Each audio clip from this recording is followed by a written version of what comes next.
ஜன்னல் சமூகத்தின் சாளரம். மாதம் இருமுறை வெளிவரும் குடும்ப இதழ்.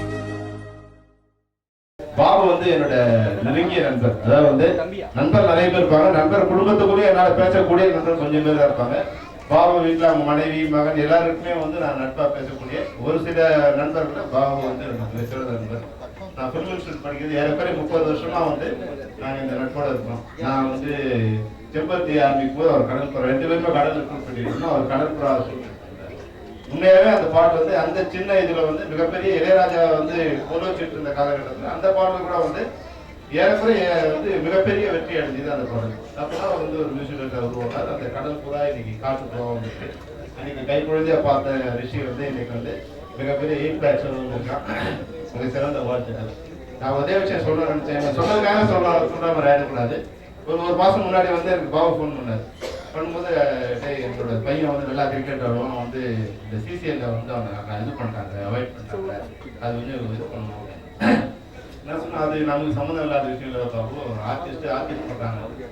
இல்ல அது ஆர்டிஸ்ட் இல்ல, செலிபிரிட்டி. சிசிஎல்னா செலிபிரிட்டி லீக் தான். அது அதனால நல்லா ஆட தெரிஞ்ச இங்க தமிழ் திரைப்படத்துறையில இருக்கிற செலிபிரிட்டிஸ் எல்லாமே போனாங்க. எனக்கு பெரிய அதுல ஒரு பெரிய விருப்பம் இல்லை. ஏன்னா அது நடிகர் சங்கம் பண்றாங்க, யாரோ பண்றாங்க, அது ஒரு விஷயமா நான் எடுத்துக்கல. ஆனா என் வீட்டுல எப்படின்னா எங்களுக்கு தெரியும் எங்க வீட்டுல ஆந்திராவும் தமிழ்நாடும் ஒன்னா வாழ்ந்துட்டு இருந்தாங்க. ஒரு நாள் வந்துட்டு போது என்ன மாமா வாரம் எல்லாம் ஊத்திட்டு வந்துட்டாங்க அப்படின்னா என் வீட்டுல இருக்க பொண்ணு ரொம்ப என்னன்னு தெரியல, என்ன பண்ண மாமா இதெல்லாம் நடிகை சங்கத்தை அங்க எல்லாம் ஊத்திட்டு ஒரு லீக்ல கூட விளையாடல, ஜெயிக்கல, எல்லாம் ஊத்திட்டு உடனே வந்துட்டாங்க. துவக்கத்துலயும் ஆரம்பிச்சு விட்டீங்களான்னு அவன் இப்ப எங்க எம்டெக் படிச்சுக்கிட்டு இருக்காங்க. ரோஜாவோட அண்ணன் மக எங்க எஸ்ஆர்எம் எம்டெக் படிச்சுக்கிட்டு இருக்காங்க. கேட்ட உடனே முதல்ல அவமானமா இருந்தது. யாரோ ஆடுறாங்க, யாரோ இது பண்றாங்க. ஆனா இங்க வரும்போது நம்மளதான் ரெப்ரசென்ட் பண்ணி ஆடுறாங்கிற உணர்வு அப்பதான் எனக்கு தோணுச்சு. அப்போ தயவு செய்து இங்க நடிகர் சங்கமோ இல்லை இங்க அனுப்பும் போது இது மற்ற நடிகர் சங்கம்லாம் அனுப்பும்போது வராங்க. எப்படி வராங்கன்னா அவங்க ட்ரெயின் பண்ணி அதுக்காக ஏறக்குறைய 6 மாசம் ட்ரெயின் பண்ணி அங்க ஒரு பெரிய வெறியோட வராங்க.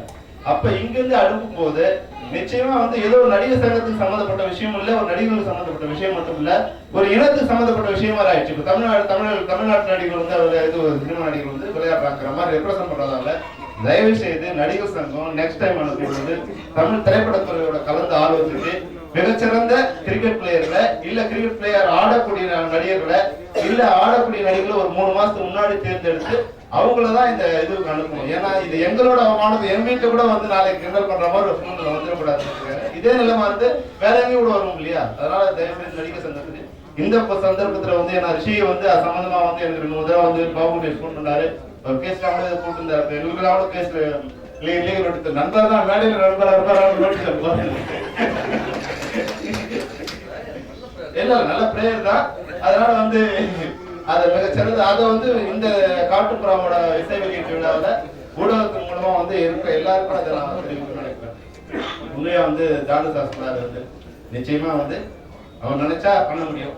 ஆனா இன்னொரு லிட்டிகேஷன் வச்சிருக்காரு. நீயா போய் அந்த கதையை வாங்கிட்டு வாங்க, ஒரு வேலை நடக்க முடியாத விஷயத்த சொன்னாதான் எனக்கு தெரியாது. ஏன்னா எப்படி தெரியாது, ஒருவேளை அவர் டைரக்ட் பண்ண சொன்னார், ஓகேவா இதுதான் தெரியாது. ஒரு டைரக்ட் பண்ணுவேன்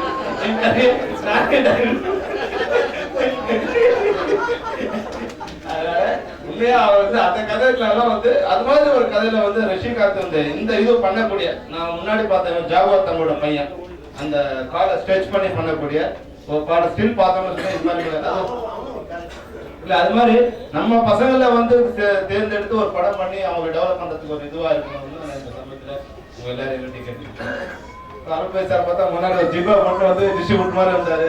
இவங்க அஜித் மாதிரி அழகா டிஷர்ட் அவர் வளர்ந்த மாதிரி நாங்க கூட இண்டஸ்ட்ரி வளரணும். என்ன இது மாதிரி படங்கள் முன்னாடி செம்பருத்தியும் படம் பண்ணாங்க, எஜமானம் ரிலீஸ் ஆச்சு, மன்னர் ரிலீஸ் ஆச்சு. 2 படத்தையும் நம்ம ரிலீஸ் பண்ணக்கூடிய தந்திரம்லாம் ரிலீஸ் பண்ணக்கூடிய ஃபர்ஸ்ட் காப்பி ரிலீஸ் பண்ணக்கூடிய ஒரு சிச்சுவேஷன் அப்ப இருந்தது. இப்ப அந்த சிச்சுவேஷன் இருக்கா நீங்க தயவு செய்து எங்களுக்கு பதில் சொல்லணும். இப்ப இந்த கடல் புறா ரிலீஸ் பண்ண முடிஞ்சது, ஈஸியா ரிலீஸ் பண்ண முடிஞ்சது. காட்டுப்புறா இப்ப ரிலீஸ் பண்ண முடியுமா நீங்க சொல்லணும். இல்ல முடியுங்கிறது இப்ப பாபு கணேஷாலும் முடியும். அவர் அண்ணனை கேட்டு அங்க கேட்டு கேட்டு சாதாரணமா நாங்க ஒரு படம் எடுத்தா ஒரு 100 திரையரங்குல ரிலீஸ் பண்றதுக்கு இப்ப என்ன ஒரு இது ஒரு சின்ன பிரச்சனைன்னா எந்த படம் எங்க ஓடுன்னு எங்களுக்கு தெரியல. என் படமே எங்க ஓடுதுன்னு எனக்கே தெரியாது. ஆடியன்ஸ் எப்படி வந்து படம் பார்க்க வருவோம்? அதனால வந்து பழைய இருக்கிற சிஸ்டத்துல 3 ஷோஸ் நூன் ஷோஸ் இது மாதிரி ஒரு சிஸ்டம் ஆடியன்ஸ் மைண்ட்ல ஏத்திட்டு அவன் படம் பார்க்க வரல வந்து நம்ம சொல்றோம். ஆனா இப்ப வீட்டுல இருக்கிறவங்களுக்கு எந்த படம் எங்க ஓடுதுன்னு தெரியல. அதனால தயவுசெய்து உங்ககிட்ட வேண்டுகோளா வைக்கணும்.